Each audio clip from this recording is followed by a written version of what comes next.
नमस्कार दोस्तों, स्वागत है आपका स्टडी फॉर सिविल सर्विसेज में। वीडियो को पूरा देखिए। कोई भी आपका फीडबैक है, कोई सजेशन है, तुरंत वीडियो में कमेंट करके जरूर बताइए। अच्छा लगे तो वीडियो लाइक जरूर कर लीजिए और ऐसे वीडियो लगातार फ्री में पाने के लिए चैनल को तुरंत सब्सक्राइब कर लीजिए और बेल आइकन को जरूर टैप कर लीजिए ताकि आगे भी सारे वीडियो आपको मिलते रहे। यूट्यूब में फॉलो करते हैं तो प्लीज ये वाला फ्री टेलीग्राम चैनल जरूर ज्वाइन कर लीजिएगा। सारे नोटिफिकेशन, सारे अपडेट यहीं पे आते हैं, ध्यान रखिएगा। स्टडी फॉर सिविल सर्विसेज का कोई भी पेड ग्रुप अगर आपको ज्वाइन करना है तो सिर्फ 856480560609797523864455 यही नंबर है हमारे, सिर्फ जहां पे कॉल या व्हाट्सएप कर सकते हैं। इंस्टाग्राम पे हमारा पेज जरूर फॉलो कर लीजिएगा, स्टडी फॉर सिविल .सर्विसेज है। ट्विटर पे हमको जरूर फॉलो कर लीजिएगा @study for civil।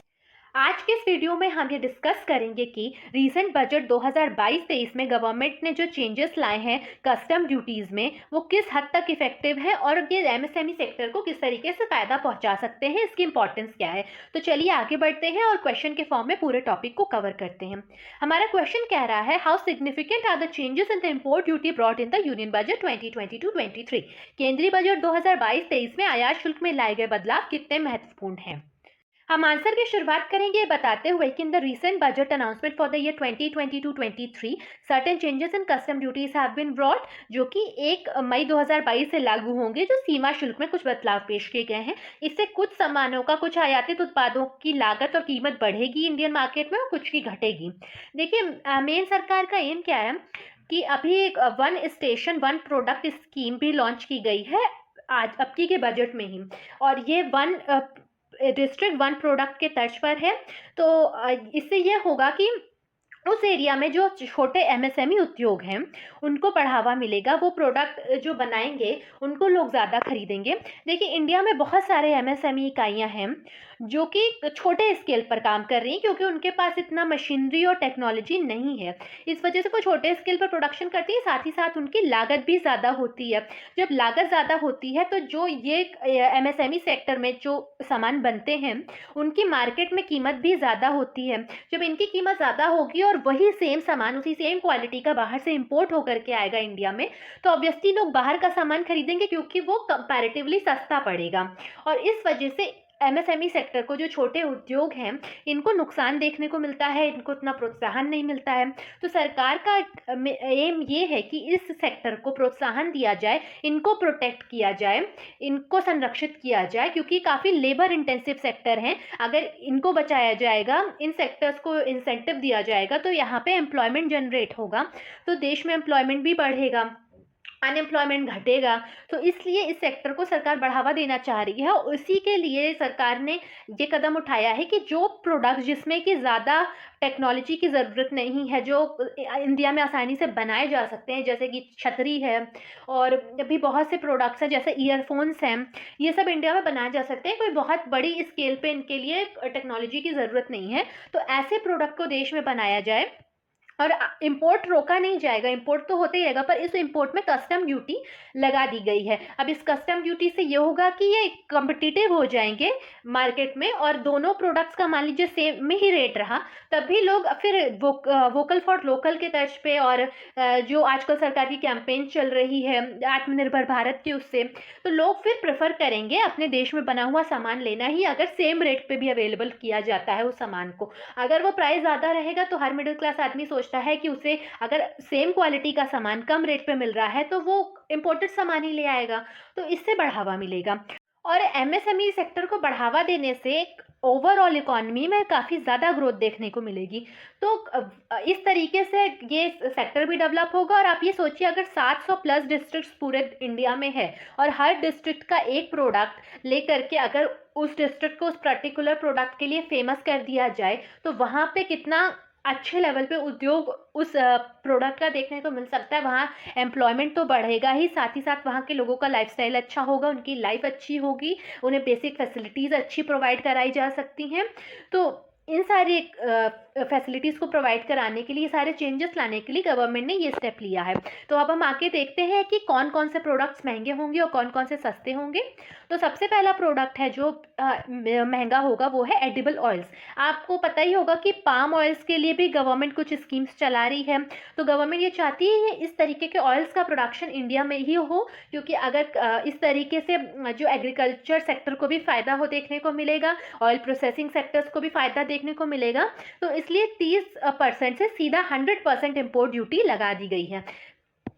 देखिए, इंपोर्ट ड्यूटी और कस्टम ड्यूटी दोनों में डिफरेंस होता है। इंपोर्ट ड्यूटी होती है कि जब कोई प्रोडक्ट बाहर से इंपोर्ट किया जाता है तो उसमें सरकार टैक्स लगाती है, और कस्टम ड्यूटी वो होती है जो देश का बॉर्डर क्रॉस करने के लिए प्राइस दिया जाता है। तो import duty is a kind of tax, और कस्टम ड्यूटी जो बॉर्डर क्रॉस करने के लिए जो प्राइस दिया जाता है ये वो होता है।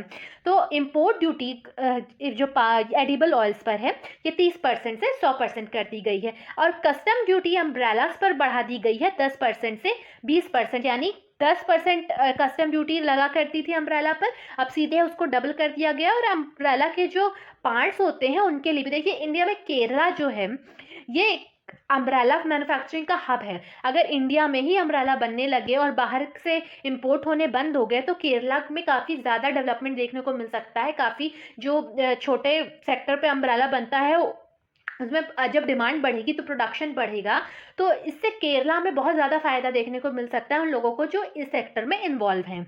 और काफ़ी लेबर इंटेंसिव ये सेक्टर भी है। एमएसएमई जो भी इकाइयाँ होती हैं ये काफ़ी लेबर इंटेंसिव इकाइयाँ होती हैं, तो इसीलिए लेबर जब ज़्यादा लेबर का इन्वॉल्वमेंट होगा तो एम्प्लॉयमेंट भी बढ़ेगा। फिर उसके बाद है थर्ड पॉइंट हमारा कि कस्टम ड्यूटी 15 से 20% कर दी गई है ईयरफोन्स और हेडफोन्स में। अब ईयरफोन्स और हेडफोन्स बनाने के लिए भी कोई बहुत बड़ी टेक्नोलॉजी की ज़रूरत नहीं है, तो बाहर से इंपोर्ट करने की बजाय अगर इंडिया में ईयरफोन, हेडफोन्स, लाउड स्पीकर सब जो है अगर इंडिया में मैन्युफैक्चर किए जाएँ और इनकी डिमांड भी बहुत ज़्यादा है तो भी काफ़ी ज़्यादा फ़ायदा देखने को मिल सकता है। फिर एडिशनल एक्साइज ड्यूटी लगाई जाएगी अनब्लेंडेड फ्यूल पर, जिससे कि फ्यूल के प्राइस हो जाएंगे ₹2 पर लीटर फ्रॉम अक्टूबर 1, 2022।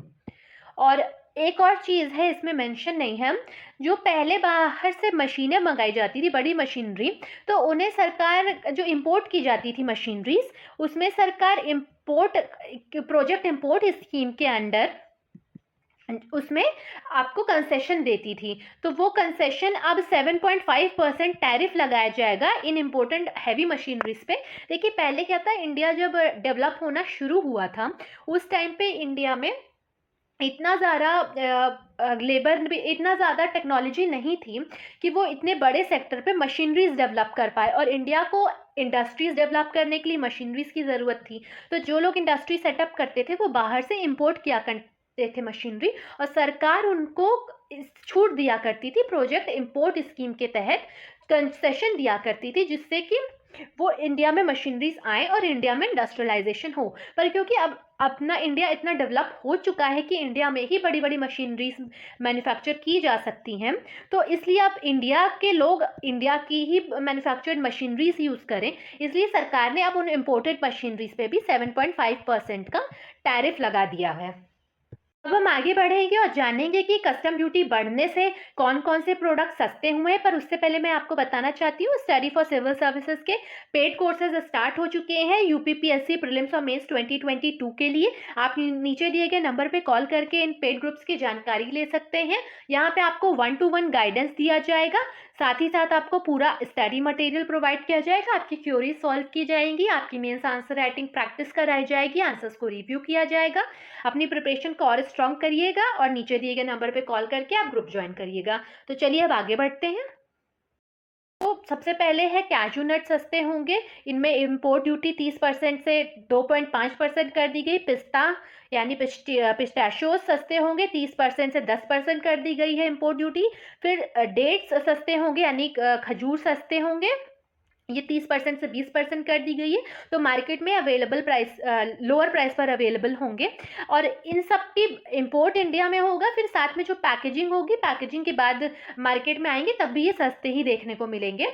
और उसके बाद ऑरेंजेस, लेमन्स, लाइम्स जो हैं ये भी सस्ते होंगे, 40% से 30% ड्यूटी कर दी गई। अब आप कमेंट सेक्शन में ये बताइएगा कि ये जो साइट्रस फ्रूट्स होते हैं ये कौन से इलाके में वर्ल्ड में सबसे ज़्यादा पाए जाते हैं, कहाँ पे इनका सबसे ज़्यादा कल्टीवेशन होता है, ये आप कमेंट में बताइएगा। फिर इंपोर्टेड फ्रेश ग्रेप्स और फ्रेश पियर्स, फ्रेश क्विंसेस, ये सारे भी सस्ते होंगे, इन पर भी इंपोर्ट ड्यूटी 35 से 30% कर दी गई है। उसके बाद पोटेड पेपर पे भी ड्यूटी कम कर दी गई है, 70% से 30% कर दी गई है। क्लोव यानी कि लौंग पे 70% से 35% कर दी गई है। स्वीट बिस्किट्स है, वैफल्स है, वेफर्स है, जो ये चॉकलेट्स वगैरह हो वेफर, इन पे भी ड्यूटी कम कर दी गई, 45 से 30% कर दी गई है। इम्पोर्ट ड्यूटी और काफ़ी कम कर दी गई है पॉलिश कट डायमंड्स और हींग पे, कोकोआ बीन्स पे, मेथिल अल्कोहल पे, एसिटिक एसिड पे, ये सारे प्रोडक्ट्स आपको सस्ते देखने को मिलेंगे। इस मूव का सिग्निफिकेंस क्या है?